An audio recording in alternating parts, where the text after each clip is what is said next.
नमस्कार दोस्तों, मैं उम्मीद करती हूँ आप लोग सेफ होंगे, सुरक्षित होंगे जहां भी होंगे। दोस्तों, आपको पता ही चल गया होगा कि भारत में क्या चल रहा है। एक बहुत बड़ी खुशखबरी है उन लोगों के लिए जो लोग टीका के खिलाफ हैं, जो लोग नहीं लेना चाहते हैं, उनके लिए बहुत बड़ी खुशखबरी है। देखिए, ये हर किसी के मर्जी के ऊपर निर्भर करता है, आपकी इच्छा पे निर्भर करता है कि आप टीका को लेना चाहते हैं या नहीं लेना चाहते हैं। लेकिन भारत में कुछ ऐसा हो रहा है कि जबरदस्ती हो रही है, कुछ ऐसी सिचुएशन क्रिएट की जा रही है कि आप नौकरी नहीं कर सकते, आपको एकदम ही बाइकआउट कर दिया जा रहा है। बहुत आपको मतलब ऐसी मजबूरियां आपके सामने रख दी जा रही हैं कि आपको वो टीका लेना पड़ रहा है किसी वजह से।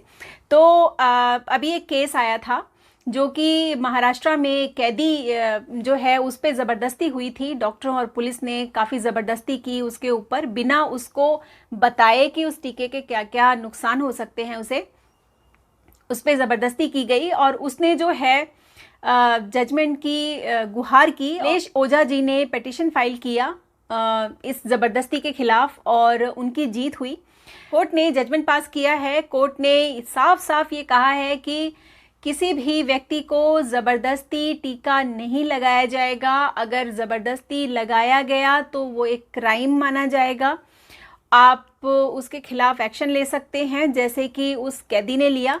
और अगर आपको टीका लगाया जा रहा है बिना उसका साइड इफ़ेक्ट बताए तो भी ये एक बहुत बड़ा क्राइम है। जिस तरह से उस कैदी ने 5 करोड़ रुपए का दावा किया, आप लोग भी कर सकते हैं। तो ये एक सबक है हम सबके लिए, सभी लोगों के लिए, जितने भारतीय हैं जो नहीं चाहते हैं लगवाना, उनके लिए, आप लोगों के लिए बहुत अच्छी खुशखबरी है ये कि अगर कोई भी आपसे ज़बरदस्ती करता है कि भाई नहीं आपको लगाना पड़ेगा, ज़बरदस्ती अगर आपका हाथ भी पकड़ता है तो भी उसके ऊपर आप तगड़ा एक्शन ले सकते हैं। जजमेंट की कॉपी मैं डिस्क्रिप्शन में लगा दूंगी, आप लोग उसको प्रिंट करके अपने पास रखिए। अगर आपके काम पर, अगर आप ऑफिस में जाते हैं और वहां पर आपसे कहा जाता है ज़बरदस्ती कि भाई आपने टीका नहीं लिया तो आप काम नहीं करेंगे, आपको सैलरी नहीं मिलेगी, आप उनको ये जजमेंट दिखाइए और बोलिए कि आप बहुत बड़ी मुसीबत में फंस सकते हैं, ठीक है। और उसके खिलाफ ये एक्शन लिया गया। और सुप्रीम कोर्ट ने ये भी बोला है कि ये टीका जो लगाया जा रहा है इसका कोई प्रमाण नहीं है कि ये पूरी तरह से कारगर है। इसलिए अगर इसका दूसरा डोज कोई ना लेना चाहे तो उसको ज़बरदस्ती नहीं की जा सकती है।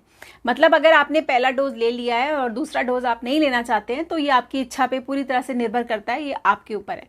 वैसे भी आपको बता दें, भारत में लगभग 70 से 80% लोग जो हैं वो इम्यून हो चुके हैं। सुप्रीम कोर्ट ने एक बहुत बड़ी पावर जो है वो जनता के हाथ में दे दी है। सुप्रीम कोर्ट ने ये भी फैसला लागू किया है कि अगर टीका लगाने के बाद किसी की मृत्यु हो जाती है तो सेक्शन 302 लगा करके जिसने वो टीका लगाया है उस व्यक्ति को उन पर मर्डर का चार्ज लगेगा। अब जो है ये बिना मर्जी के नहीं लगवा सकते, कोई आप पे ज़बरदस्ती नहीं कर सकता, चाहे वो डॉक्टर हो, चाहे वो पुलिस हो, चाहे कोई भी हो। अब आपकी पूरी इच्छा है, आप अपने इच्छा के मालिक खुद हैं। अब कोई डरने की ज़रूरत नहीं है। कहानी यहाँ पे आके बिल्कुल शांत हो जाती है। अब आप लोग निडर होकर के रहिए, निश्चिंत होकर के रहिए, खुश रहिए, सेफ रहिए, सुरक्षित रहिए। मिलती हूँ नेक्स्ट वीडियो में। Take care, love you all, good bye.